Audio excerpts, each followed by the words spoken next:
अस्सलाम वालेकुम जी। 2 रोज़ पहले एक वीडियो सर्विसेज हॉस्पिटल के ऑपरेशन थिएटर की वायरल हुई, जिसमें एक डॉक्टर को देखा जा सकता था जो ये कहते हैं कि वीआईपी ब्लॉक का जनरेटर चल रहा है, लेकिन ऑपरेशन थिएटर में जहाँ पर बहुत से मरीज़ को एनेस्थीसिया दिया गया, लेकिन वहाँ पर बिजली मौजूद नहीं थी। फिर ये वीडियो बहुत वायरल हुई, इस पर नोटिस भी लिए गए, इंक्वायरी भी हुई। ये सारा मामला क्या था और अब इस इंक्वायरी रिपोर्ट में कौन ज़िम्मेदार सामने आया है? वाईडीए के spokes person doctor Zeeshan Lashari हमारे साथ मौजूद हैं। डॉक्टर साहब, बहुत शुक्रिया आपके वक़्त का। सबसे पहले तो ये बताएं कि ये जो एक वीडियो वायरल होती है, जो बताया जाता है कि सर्विसेज हॉस्पिटल के ऑपरेशन थिएटर की है, ये जो मरीज थे वो कौन सा ऑपरेशन हो रहा था और वो सारा मामला था क्या? वीडियो बनाने की ज़रूरत क्यों पेश आई? बहुत शुक्रिया। बिस्मिल्लाहिर्रहमानिर्रहीम। एक्चुअली 2 दिन पहले जो ऑपरेट चल रहा था वो बेसिकली ईएनटी का ऑपरेशन थिएटर था, जिसमें टॉन्सिलाइटिस का पेशेंट था और डॉक्टर अब्दुर्रहमान चट्टा साहब जो उस वक्त ऑपरेटिंग सर्जन थे, वहाँ पे हुआ ये कि वहाँ पे जो है लाइट चली गई।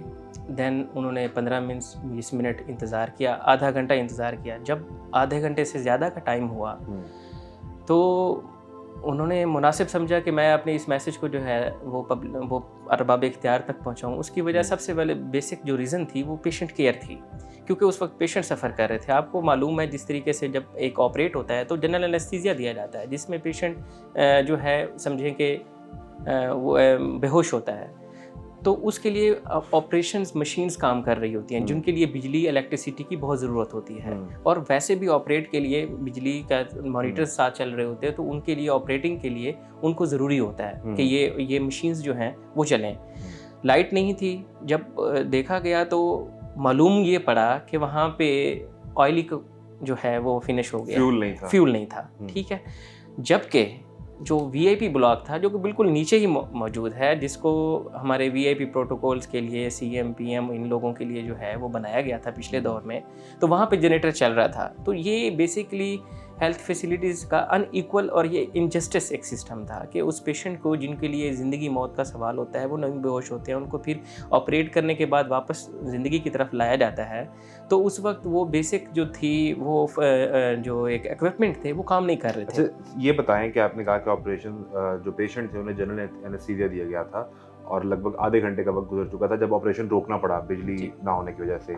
तो सबसे पहले तो ये बता दें कि क्या ये एनेस्थीसिया टुवर्ड्स डेथ भी लेके जा सकता है अगर इतना लंबा अरसा दरमियान में डिले आ जाए? एग्जैक्टली बिल्कुल डेथ, क्योंकि देखिए इसे नीम मुर्दा हालत ही कहते हैं। पेशेंट को कुछ मालूम नहीं होता, क्योंकि हम उन्हें ड्रग्स देते हैं जिसकी वजह से वो बेहोश हो जाते हैं। बेसिकली पर्पज़ ये होता है कि उसको पेन ना हो। ठीक है। तो जब उस पेशेंट को जब ऑपरेट हो जाता है तो देन उस एनेस्थीसिया से बाहर लाया जाता है, उस पेशेंट को मतलब टुवर्ड्स लाइफ लाया जाता है। अगर इस दौरान कोई जो है कोई इस तरह अल्लाह ना करे, मतलब जिस तरीके से नहीं हुआ, अगर कोई भी इशू हो जाता है then patient can lead to the death. फिर इस सूरत हाल में सवाल ये पैदा होता है कि जब ये इशू था कि फ्यूल नहीं था, तो ये क्या पहली दफ़ा हुआ था या इससे पहले भी मसला था, और अगर पहले था तो पहले किसी को बताया गया? अच्छा देखें, हमेशा जो यंग डॉक्टर्स का मौक़िफ़ है ना, उसको नेगेटिव लिया जाता है। इस तरीके के बारहा मसाइल आते हैं, हर ओटी में मसाइल आते हैं। हम अपनी मदद आपके तहत हमने पंखे भी रखे होते हैं, मोबाइल की लाइट्स भी ऑन कर लेते हैं। मतलब देखिए, हमारे लिए सबसे प्राइम इंपॉर्टेंस जो होती है वो हमारा पेशेंट है, उसकी लाइफ है, जो ऑपरेट कर रहे हैं उस पर हमारा फोकस होता है। तो अब हुआ ये, इसे खुशकिस्मती ही कहें कि ये इशू हुआ जो कि हाईलाइट हुआ, अरबाब इख्तियार तक ये गया, देन उस पर एक्शन हुआ और इंक्वायरी मार्क हुई, जिस तरीके से आपको मालूम है। इसमें एक चीज़ आपने मेंशन की कि मोबाइल की लाइट्स वगैरह से भी आप काम करने की कोशिश करते हैं, और फिर ये वीडियो भी मोबाइल से बनी। तो मुझे वो प्रोटोकॉल बुनियादी समझना है कि ऑपरेशन थिएटर के अंदर डॉक्टर को मोबाइल फ़ोन लेकर जाने की इजाज़त होती है? देखिए, मोबाइल फ़ोन की इजाज़त नहीं होगी, लेकिन बदकिस्मती से जो हमारा हेल्थ सिस्टम है वो इंतहाई नाकारा है। और जो ये लाइट्स होती हैं, मोबाइल वगैरह होते हैं, देखें पाकिस्तान का निज़ाम ऐसा ही है, ठीक है, हेल्थ सिस्टम में बेशुमार लैप्सेस हैं। तो हमने बाज़ औक़ात ये हमारी मजबूरी होती है। इवन कि मैं आपसे ये शेयर करूँ, काफ़ी ऐसे ऑपरेशंस होते हैं जिनमें हम पंखे जल रहे होते हैं, लेकिन हमारा एक बेसिकली पर्पज़ जो है ना, हम एक चीज़ पॉइंट आपकी जो है ना नोटिस इस तरफ लेके आना चाह रहे हैं कि पहली दफ़ा ऐसा इंसिडेंट नहीं हुआ। ड्यूरिंग एंडोस्कोपी, क्लोनोस्कोपी और इस तरह ऑपरेट में इस तरीके से मसाइल तो होते रहते हैं। तो इसमें जो एमएस साहब को और जो साहब का प्रिंसिपल थे उन्हें जो फारिग किया गया, तो आप समझते हैं वही कसूरवार थे? देखें, ये इंक्वायरी बनती और थी। जो इंक्वायरी रिपोर्ट है उससे आप मुतमईन हैं वाईडी? जी, हम बिल्कुल, हम वाईडी, हम डॉक्टर्स कम्युनिटी, हमें तो हम मोहसिन नकवी साहब के बड़े ममनून हैं कि उन्होंने इस चीज़ को टेकअप किया और फौरी तौर पे कमेटी बनाई जिसने अपनी इंक्वायरी रिपोर्ट मुरतब की, और जो भी थे रिस्पॉन्सिबल अथॉरिटीज़ उनको उन्होंने OST किया। नहीं, उन्हें तो उनके ओहदों से बर्खास्त कर दिया गया, लेकिन जो बुनियादी मसला था ऑपरेशन थिएटर के जनरेटर के फ्यूल का, वो मिला है, उसके फंड्स आए हैं, या वो सिलसिला वहीं पे है? नहीं, मैंने जो एक लेटेस्ट तो देखी है, जो रात एक वीडियो आई है, तो उस पे देखा गया है कि फ्यूल के लिए अब एक टैंकर आया हुआ था। अच्छा। ठीक है टैंकर आया हुआ, तो जिसका ये था कि VIP ब्लॉक के साथ जो अब वो जनरेटर है उसका फ्यूल भी जो है वो उसको साथ- मैनेज कर दिया वो गया है। मौजूद था। मौजूद वो नेग्लिजेंसी में जो फ्यूल तो गवर्नमेंट ने अलॉट किया होगा ना, उसके पैसे तो अलॉट किए होंगे, वो कहाँ इस्तेमाल हो रहे थे? जी देखें, अगर अलॉट किए हुए लेकिन वहाँ पे तो नहीं लगे। अब कहाँ लग रहे थे? We don't know, principal knows better. तो इंक्वायरी में इस पर कोई बात नहीं की इस गई? पे इंक्वायरी पे बात हुई है, ठीक है, तो उस पे उनका मौक़िफ़ भी सुना गया है जो उन्होंने कहा इंक्वायरी कमेटी को, लेकिन इंक्वायरी कमेटी उनके इत्मीनान बख्श उनके जवाबात नहीं थे। जो यंग डॉक्टर्स हैं उनकी तरफ से भी रवैया एग्रेसिव होता है बातों का, और उसमें एक चीज़ ये भी कही जाती है कि डॉक्टर का जो बिहेवियर है उससे आधा मरीज ठीक हो जाता है। क्या आप इससे एग्री करते हैं? देखें, मेरा इस पे एक डिफरेंट मौक़िफ़ है।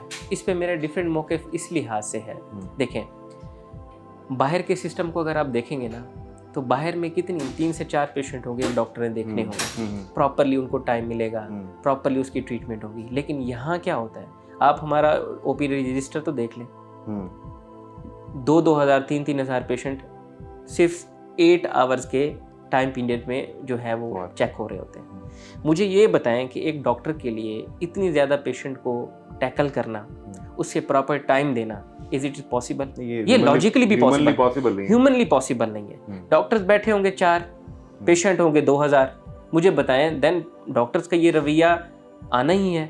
अब ये सारी डिस्कशन से लग ये रहा है कि YDA के मोटो में 2 चीज़ें हैं, rights of doctor, welfare of patient.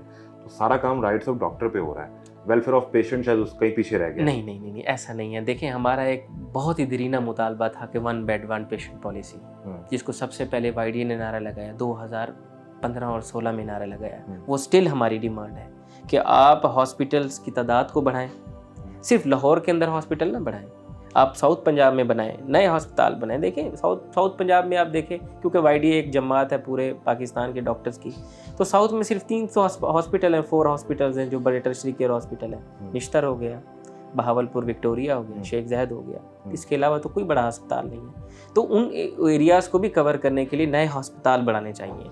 जब नए अस्पताल बनेंगे देन ही मरीज़ों का फ़ायदा होगा, उनको एक बेड मिलेगा। अब देखें, निश्तर हॉस्पिटल को देख लें, 1200 का वो वहाँ पे 1400 का है, तो वहाँ पे पेशेंट तो है 3000 से भी ज़्यादा पूरी साउथ बेल्ट आती है वहाँ पे। साउथ बेल्ट आती है, लेकिन इनफ नहीं है, वहाँ पे भी बहुत से मसाइल हैं। सर्विसेज अस्पताल के अंदर कितनी मसाइल हैं। तो हमारा सिर्फ जस्ट कहने का मकसद ये है कि पेशेंट्स की देखें, अब हमने ही 1 बेड 1 पेशेंट का नारा लगाया, हम ही फ्री मेडिसिन के लिए नारा लगाते हैं कि उनको जब अस्पताल में उनको फ्री मेडिसिन मिले, उनके यहाँ पे लैब्स टेस्ट जितनी भी हो फ्री हो, ठीक है। इसके लिए भी हमने कितनी दफ़ा बारहा हमने प्रोटेस्ट किया है।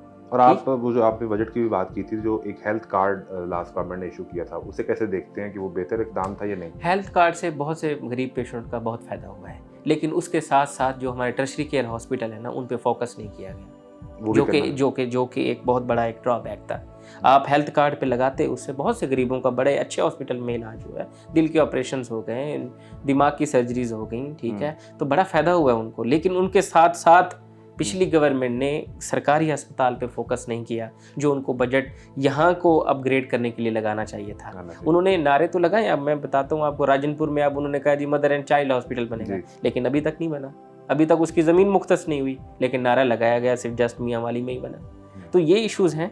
नारे एक अलहदा चीज़ होती है, प्रैक्टिकल उनकी इम्प्लीमेंटेशन एक अलहदा चीज़ है। बहुत शुक्रिया, थैंक यू वेरी मच।